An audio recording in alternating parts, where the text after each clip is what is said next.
जय श्री कृष्ण, जय सियाराम। कली हनुमानी, अध्याय 4, समय के तार, भाग 3।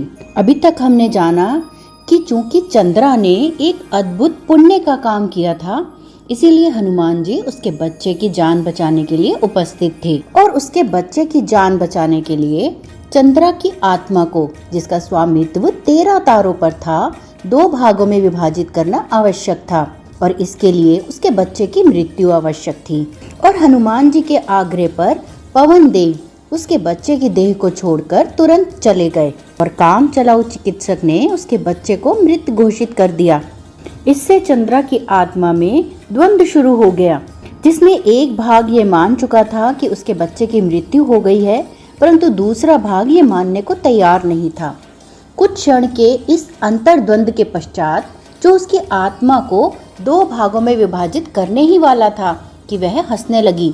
उसके पड़ोसियों ने सोचा कि वह दुख के मानसिक रोग से ग्रस्त हो गई थी।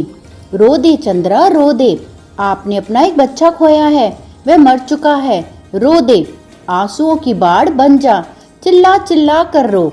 उसकी सहेलियां उसको झकझोर कर और चांटे मारकर वास्तविकता में लाने का प्रयास कर रही थी। बच्चे की देह में श्वास नहीं चल रहे थे, किंतु वह मृत नहीं हुई थी। अंतिम क्षण भी आ गया जब वह आत्मा के पुनः आने की सभी आशाएं त्याग कर मृत होने वाली थी। आत्मा के पुनः आने का द्वार बंद होने वाला था। एक बार द्वार बंद हो जाता तो देवता भी आत्मा का प्रवेश देह में नहीं करवा सकते थे। उसकी आत्मा विभाजित नहीं हुई है हनुमान जी, किसी दूसरी आत्मा को यहाँ पर बुलाने का प्रबंध कीजिए। देवताओं के लोक से कोई आत्मा यहाँ तुरंत बुलाइए। काल ने मंत्रणा दी। हनुमान जी ने प्रतीक्षा की। एक क्षण के लिए उन्होंने इस विकल्प पर विचार भी किया, किसी अन्य आत्मा को विभाजित किया जा सकता है या नहीं। उन्होंने चारपाई के आसपास बैठे सभी जनों की आत्मा को देखा और परखा। उन्होंने काल की इस मंत्रणा पर भी कार्य किया कि देवलोक से कोई आत्मा बुलाई जाए। आत्मा बुलाने का मंत्र उनके होंठों पर था, परंतु इन सब के बीच उन्हें अपनी मूल योजना के सफल होने का पूर्ण विश्वास था और उनका विश्वास मिथ्या सिद्ध नहीं हुआ। चंद्रा की आत्मा च13 यानी जिसका स्वामित्व 13 तारों पर था, अंततः 2 आत्माओं में विभाजित हो गई। च6 यानी समय के 6 तारों वाली आत्मा और च7 यानी समय के 7 तारों वाली आत्मा। च7 आत्मा उसके बच्चे की देह के साथ जुड़ गई। उसने आंखें खोली, उसके होंठ गतिमान हुए और उसने कुछ शब्द बोले जो किसी को समझ नहीं आए। उस घर में व्याप्त शोक की चीखें आश्चर्य की फुसफुसाहटों और सुख की मुस्कुराहटों में तब्दील हो गईं, परंतु इन नई ध्वनियों में चंद्रा की ध्वनि नहीं थी। चंद्रा भीड़ से निकलकर बरामदे के एक कोने में पहुंच गई थी और अपनी पीठ लगाकर ऐसे बैठी थी जैसे उसका इस घर से कोई संबंध नहीं था। यदि उसकी आंखों में फटफड़ाहट न होती और गर्दन न लचक रही होती तो उस माँ की तरह शांत लगती जिसने अभी अभी भयानक प्रसव पीड़ा से गुजरकर एक बच्चे को जन्म दिया है। क्या वह पूरे जीवन ऐसे ही मानसिक रूप से अपंग रहेगी? काल बोले, यह तो न्याय संगत नहीं है। इस महिला ने इतना अच्छा जीवन व्यतीत किया है कि उसका समय के 13 तारों पर स्वामित्व हो गया था और ऐसी महिला इस तरह मानसिक रूप से अपंग होकर पूरे गांव में हंसी का पात्र बने, यह कहाँ का न्याय है? यदि बच्चे का जीवन आपके लिए इतना ही महत्वपूर्ण था तो आपको देवलोक से कोई आत्मा को बुला लेना चाहिए था। देवलोक से आत्मा बुलाने की क्या आवश्यकता है? यदि मानव स्तर पर कोई समाधान निकल आए। हनुमान जी बोले, यह उचित नहीं है हनुमान जी। मैं जानता हूँ कि मैं काल हूँ और मेरे मुख से उचित और अनुचित की बातें विचित्र लगती हैं, और मैं यह भी जानता हूँ कि यदि किसी महिला को अपने बच्चे के जीवन और अपने मानसिक स्वास्थ्य के बीच एक चुनना पड़े तो वह अपने बच्चे का जीवन ही चुनती, परंतु फिर भी स्वाभाविक रूप से यह सब उसी ने चुना है। काल, उसको विकल्प प्रदान किए गए थे। मैंने तो उसकी आत्मा के विभाजन में मात्र एक कारक की भूमिका अदा की। विभाजन के पश्चात वह स्वयं के लिए च7 आत्मा और अपने बच्चे के लिए च6 आत्मा चुन सकती थी। वह अपने लिए मानसिक स्वास्थ्य और अपने बच्चे के लिए मानसिक अपंगता चुन सकती थी। हनुमान जी बोले, यह आंतरिक संसार के दृष्टिकोण से यदि यह कहा जाए तो हम यह कहेंगे कि 13 आत्मा जिसको हनुमान जी ने विभाजित किया था, उसने एक मानसिक रूप से अपंग तन मन को अपना किरदार चुना था और एक स्वस्थ तन मन को अपने किरदार का बेटा चुना था। काल तो अपने स्वभाव के कारण हनुमान जी के इस कारनामे की आलोचना कर रहे थे, परंतु अन्य देवी देवता हनुमान जी पर प्रशंसा के फूल बरसा रहे थे। वे इस बात से प्रभावित थे कि कैसे हनुमान जी ने दिव्य शक्तियों का कम से कम उपयोग करके मानवीय स्तर पर ही अंतिम क्षण में उस बच्चे को बचाने का समाधान ढूंढ निकाला था। काल ने चंद्रा के जीवन के भविष्य का विश्लेषण करने के पश्चात कहा कि हे हनुमान जी, आपने चंद्रा को मानसिक अपंगता नहीं, मृत्यु दी है। मैं देख सकता हूँ कि अब से ठीक 3 घंटे के पश्चात यहाँ पर अंधेरा हो जाएगा। उसका पति खेतों में फसलों की रखवाली कर रहा होगा, उसका बच्चा सो रहा होगा। वह मानसिक अपंगता के कारण रसोई में जाएगी और अपने कपड़ों को आग लगा लेगी। वहाँ से कुछ ही दूरी पर एक मोड़ है जहाँ मृत्यु उसकी प्रतीक्षा कर रही है। हनुमान जी मुस्कुराते हुए बोले, नहीं काल, आपने जो दृश्य बताया है वह उन सहस्त्रों दृश्यों में से एक है जिनमें चंद्रा की आत्मा प्रवेश कर सकती है। जिस मोड़ की आप बात कर रहे हैं उस मोड़ पर चंद्रा की आत्मा नहीं जाएगी। क्या आप एक दूसरा मोड़ देख सकते हैं जहाँ पर चल रहे दृश्य में एक साधु उनके घर पहुँचा है? साधु अब क्या कर सकता है? काल बोले, वह अपनी आत्मा को विभाजित करके एक भाग चंद्रा के बेटे को देने आ रहा था, परंतु चंद्रा के बेटे को अब उसकी आवश्यकता नहीं है। अब वह अपनी आत्मा का एक भाग चंद्रा को देगा, हनुमान जी ने बताया। परंतु काल ने तर्क किया, एक बच्चे को मृत्युशैया पर देखकर कदाचित साधु की आत्मा विभाजित होकर उस बच्चे को बचाना चाहती, परंतु अब तो बच्चा स्वस्थ है, तो भला साधु की आत्मा विभाजित क्यों होगी? हनुमान जी बोले, अब चंद्रा की देह को आत्मा की आवश्यकता है। उसको आवश्यकता है समय के 7 तारों वाली आत्मा की, जो कि उसकी 6 आत्मा के साथ निवास करके उसे मानसिक स्वास्थ्य बहाल कर सके। मुझे लगता है कि उस साधु की आत्मा इस नेक कार्य के लिए अपना एक भाग अवश्य देना चाहेगी, परंतु मुझे तो इसमें संदेह है।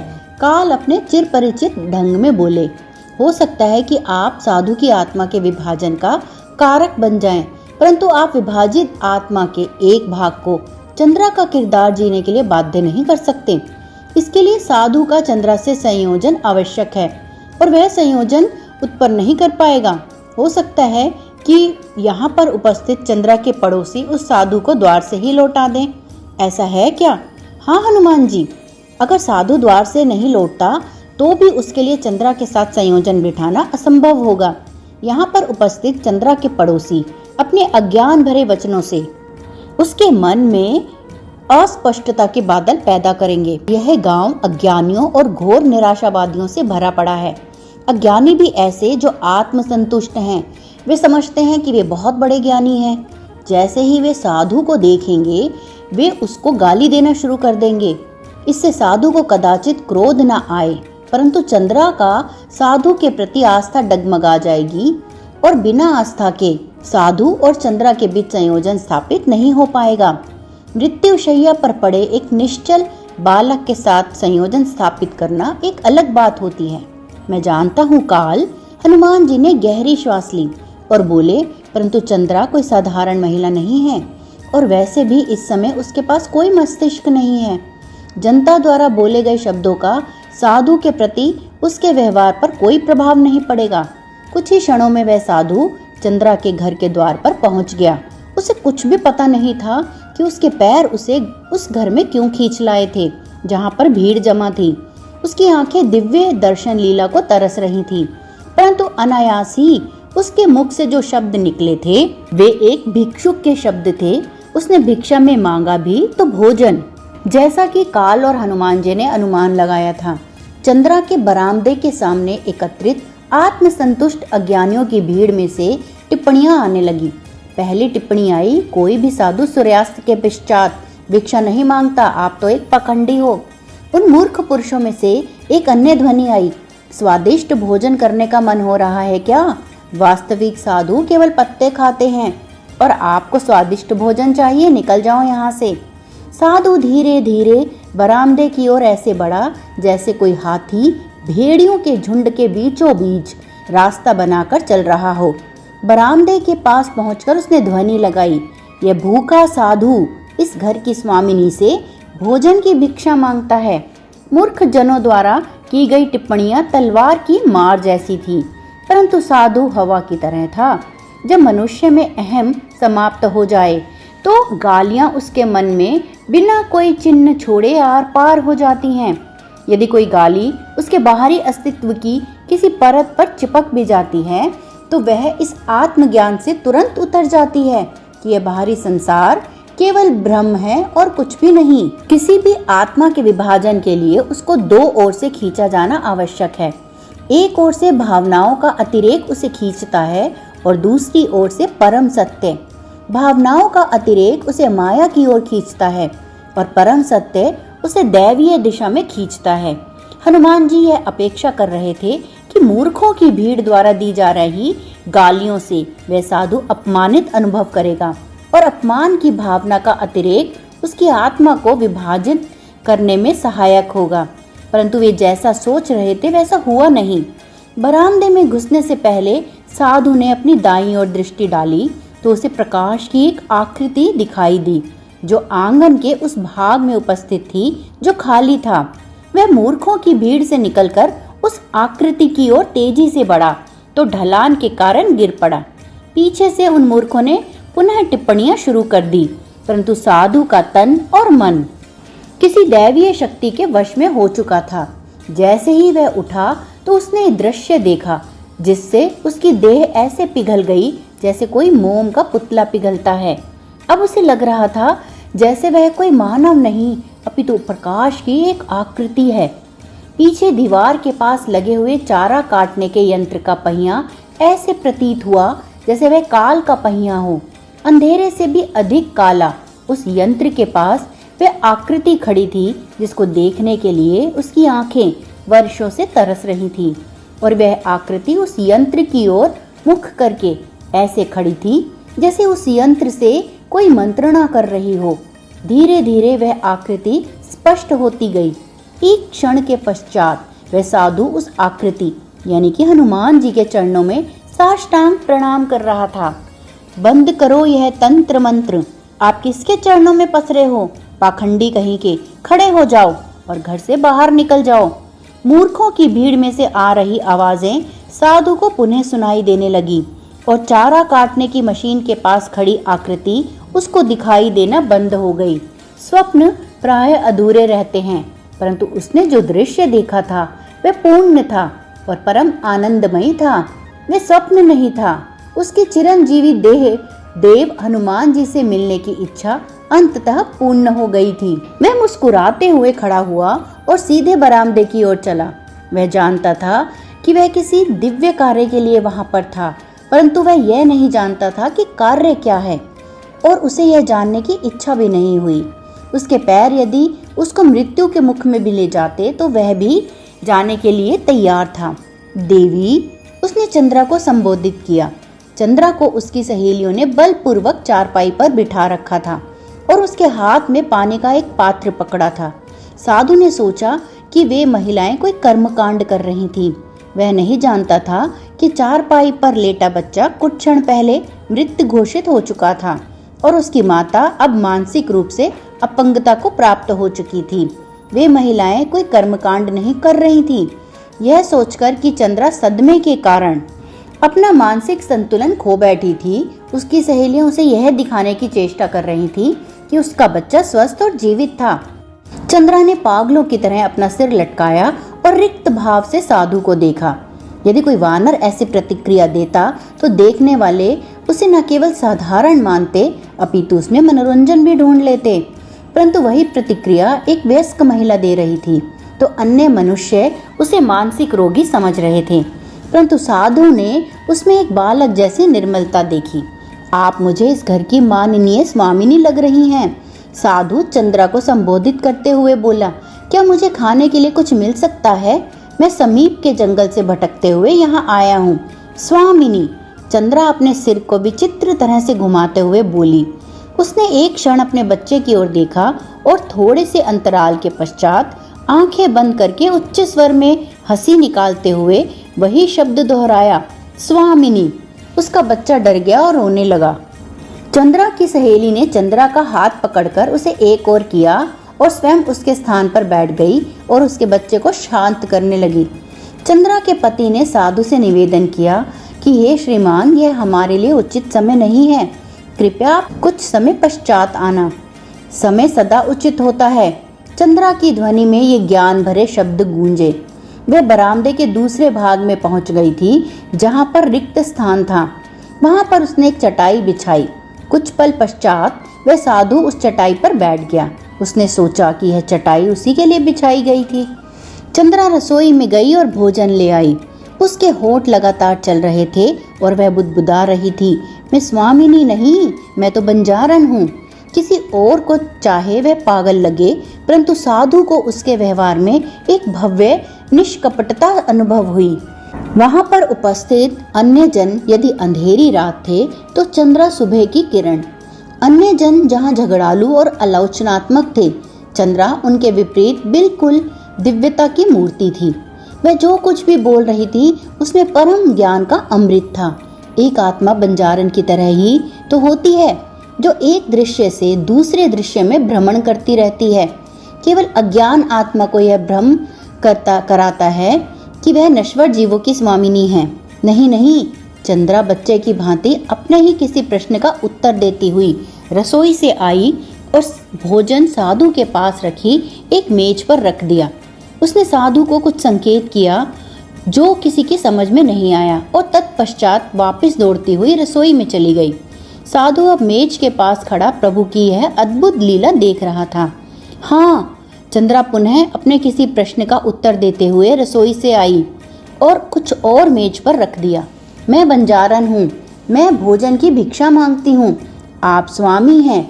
चंद्रा के शब्द उसके विचित्र तरह से हिल रहे होठों और अनियंत्रित रूप से लटक रहे सिर के कारण किसी मदमस्त भक्त द्वारा गाए जा रहे भजन के बोल लग रहे थे। और आश्चर्य की बात यह थी कि वह उस चटाई पर स्वयं बैठ गई जहां से वह साधु अभी अभी उठा था। इसी बीच उसके घर में उपस्थित उसके शुभ चिंतक पड़ोसी वहां से धीरे धीरे चले गए थे। यह मूर्खतापूर्ण व्यवहार उन तथा कथित ज्ञानियों की समझ से बाहर था। कोई भी समझदार व्यक्ति चंद्रा के इस व्यवहार को हास्यप्रद मानता और आवश्यकता से अधिक समझदार व्यक्ति इसे मूर्खता मानता। परंतु साधु के लिए इसमें जानने या मानने वाली कोई बात ही नहीं थी। वह तो पवित्रता और करुणा की एक वर्षा थी जिसे केवल अनुभव किया जा सकता था। साधु ने ऐसी करुणा कई वर्षों के पश्चात देखी थी। वह साधु इससे पहले अहंकार को करुणा के वेश में देखता आया था। उसने जीवन भर ऐसे जन देखे थे जिनके भलाई के कार्यों में उनके स्वार्थ के कार्यों से अधिक अहंकार होता था। अब साधु ने उस घर के स्वामी का किरदार निभाना शुरू कर दिया और चंद्रा को भोजन परोसने लगा। वह भावनाओं से इतना ओतप्रोत हो गया कि उसकी आंखों से आंसू छलक आए। अगले ही क्षण उसे आत्मज्ञान का बोध हुआ कि वह भी तो माया ही थी।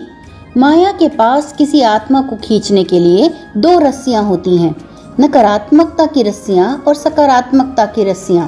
जब वह भीड़ साधु को गालियां दे रही थी तब माया उसकी आत्मा को नकारात्मकता की रस्सियों से खींचने का प्रयास कर रही थी, जिसमें वह माया असफल रही। अब जब उसने चंद्रा की करुणा और निश्चलता देखी तो वह सकारात्मक भावनाओं से ओतप्रोत हो गया था। यानी माया ने सकारात्मक रस्सियों से उसे खींच लिया था। जब उसकी आत्मा को एक ओर से माया ने और दूसरी ओर से परम सत्य ने खींचा तो वह विभाजित हो गई।